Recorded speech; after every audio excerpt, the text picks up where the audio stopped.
मौत से खेल रहे रूस यूक्रेन जंग में अब तक लाखों सैनिक शहीद हुए हैं। जून 2025 तक 2.5 लाख तक रूसी सैनिकों के मारे जाने का अनुमान है और मारे गए यूक्रेनी सैनिकों का आंकड़ा लगभग 46,000 के करीब पहुंच चुका है। लेकिन अब ट्रंप ने जेलेंस्की की गर्दन पर तलवार रख दी है। अमेरिका ने पहले यूक्रेन को उकसाया, उसे मदद की ताकि रूस को घुटनों में लाया जा सके, और अब जब ऐसा नहीं हो पाया तो ट्रंप ने यूक्रेन की ही कुर्बानी देने का प्लान तैयार कर दिया है। तो क्या है ट्रंप की नई योजना? अमेरिका की शांति योजना में किसे फायदा होगा और किसे नुकसान?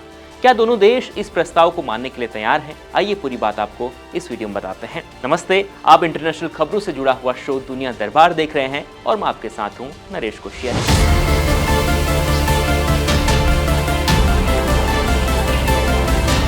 यूक्रेन और रूस के बीच चल रहे युद्ध को खत्म करने के लिए अमेरिका ने एक नई शांति योजना पेश की है। योजना के तहत कई शर्तें रखी गई है, लेकिन ये शर्तें यूक्रेन के लिए खतरा पैदा कर रहा है। अमेरिका की क्या योजना है, अमेरिका क्या करना चाहता है, ट्रंप की इसमें क्या भागीदारी है, पूरी बात आपको बताएंगे। तो अमेरिका की फिलहाल ये योजना है कि यूक्रेन को अपनी सेना आधी करनी होगी, यानी इस वक्त जितने उसके पास सैनिक हैं वो आधे होंगे। यूक्रेन की सेना में करीब इस वक्त 9 लाख से ज़्यादा सैनिक हैं। अगर उसे आधा कर दिया जाता है तो 4.5 लाख के करीब उसके सैनिक रह जाएंगे। और यूक्रेन से कहा गया है कि आप सभी लंबी दूरी की मिसाइलों को नष्ट करेगा यूक्रेन, ये उसको आदेश दिया गया है इस प्लान के तहत। इसके अलावा दूसरे हथियारों को भी नष्ट करना होगा यूक्रेन को, जो लंबी दूरी तक हमला करते हैं, तो वो सभी हथियार जो है उसे नष्ट करने होंगे, ये बात कही गई है। इसके अलावा डोनेत्स्क क्षेत्र में बाकी हिस्से जो हैं वो रूस को सौंपने होंगे। इसमें कई अहम इलाके हैं जो यूक्रेन के पास हैं, वो रूस को वापस सौंपने होंगे, ये भी इसमें डील रखी गई है। और भी कई मांगे हैं, उसको आगे इस वीडियो में हम आपको बताएंगे। लेकिन इसका क्या असर पड़ेगा? रूस जो पहले से ही यूक्रेन पर अमेरिकी हस्तक्षेप का विरोध करते आया है, वो आगे क्या चुप बैठेगा? ये सबसे बड़ा सवाल है। अमेरिका ने पहले यूक्रेन को उकसाया, लड़ाई में मदद की, और अब उसे ही वो क्यों मौत के मुंह में धकेल रहा है? ये भी बहुत जरूरी सवाल है। इस पर बातचीत करते हैं और इस पर एक्सपर्ट क्या बोल रहे हैं ये भी आपको बताते हैं। तो इस सवाल पर एक्सपर्ट्स का मानना है कि ये शर्तें यूक्रेन के लिए एक बड़ी गलती साबित हो सकती है, क्योंकि रूस अब भी बड़ा खतरा बना हुआ है। रूस कभी नहीं चाहेगा कि यूक्रेन अमेरिका के हिसाब से चले। वह यूक्रेन से सीधी बात करना चाहता है, और साथ ही रूस चाहता है कि यूक्रेन, बेलारूस और जॉर्जिया जैसे पड़ोसी देश उसके प्रभाव में रहे। रूस चाहता है कि यूक्रेन ना तो नाटो में जाए, ना पश्चिम का सैन्य बेस बने, और वह एक बफर स्टेट के तौर पर बने रहे, यानी न रूस का दुश्मन ना ही नाटो का मोहरा। तो ये रूस की डिमांड है। रूस इस तरह की बात चाहता है, लेकिन अमेरिका चाहता है कि यूक्रेन जो है वो उसके हिसाब से चले। वो यूक्रेन को अपनी शर्तों के हिसाब से चलाना चाहता है। अब इन सबके बीच जो शर्तें अमेरिका ने यूक्रेन के सामने रखी हैं, वो पूरी तरीके से यूक्रेन को झुका रहा है।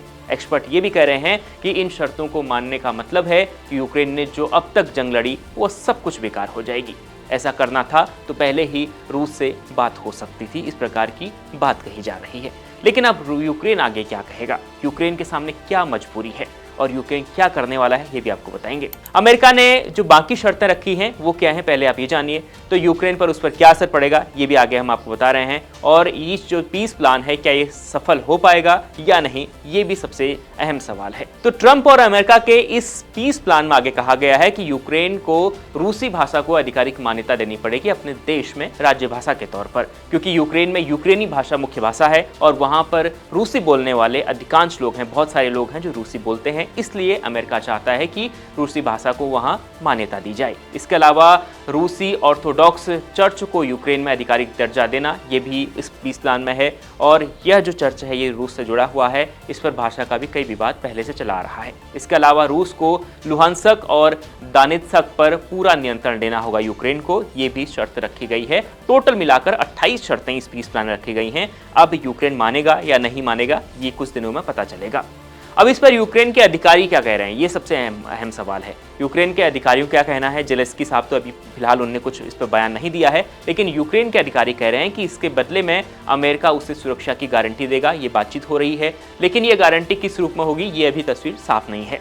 कि उपराष्ट्रपति ट्रंप की शांति योजना को मानने को लेकर बहुत ज़्यादा दबाव है, ये यूक्रेन के अधिकारी बोल रहे हैं कि ट्रंप का बहुत ज़्यादा दबाव है, इसकी वजह से दबाव में आकर उन्हें ये शर्तें माननी पड़ सकती हैं। ये बड़ी बात है।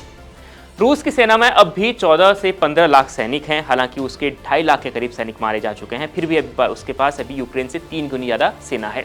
अगर यूक्रेन की सेना आधी हो जाती है तो रूस की तुलना में यूक्रेन 5 से 6 गुना कमजोर हो जाएगा, और अगर अमेरिका ने फिर दगा दिया तो यूक्रेन पूरी तरह रूस के कब्जे में आ सकता है।